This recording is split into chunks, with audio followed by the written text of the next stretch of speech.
গরুর কালাভুনা কার না পছন্দ, তাও আবার যদি নহাটা হাটের হয় তাহলে তো পুরা জমে যায়।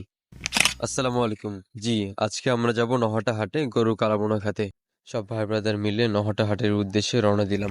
আমাদের সাথে আছে বডি আলামিন। তাকে বডি আলামিন বলার কারণ আছে, কারণ সে বডি বিল্ডিং করে। আর গত শুক্রবারে বডি বিল্ডিং এ সে চতুর্থ স্থান দখল করেছে তার ক্যাটাগরিতে। 75 plus kg category. Fourth place, Mr.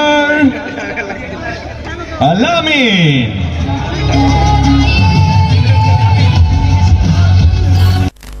আর আছে আমার সাথে রকস্টার রকি, এবং আমাদের সামনে আরো দুটি ভাই আছে। এছাড়াও আমাদের আরো ভাই ব্রাদাররা আছে, আলাদা অটোতে করে যাচ্ছে ওরা।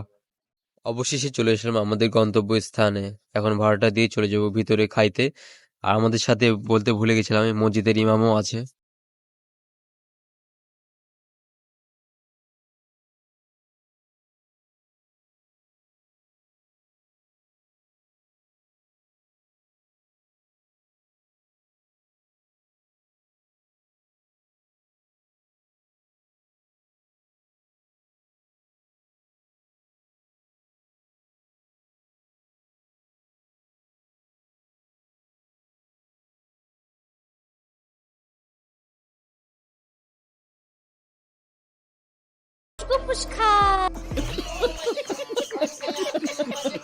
পবিত্র ব্যক্তি, আসসালামু আলাইকুম ভাই। ওয়ালাইকুম আসসালাম। কি অবস্থা?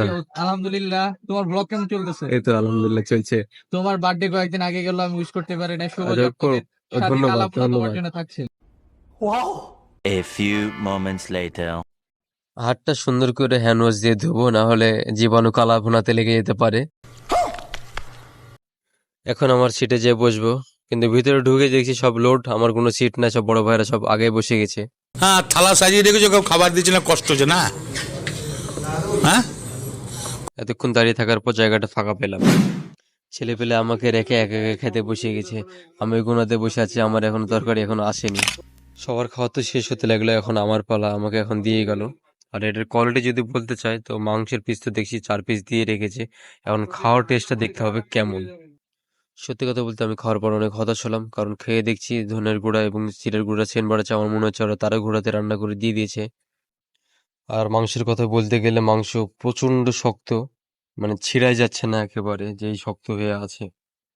খাওয়ার পর তো মনেই হচ্ছে একদম আসলে আমাদেরকে তাড়া ঘোরাতেই মাংসটা খাওয়িয়ে দিয়েছে।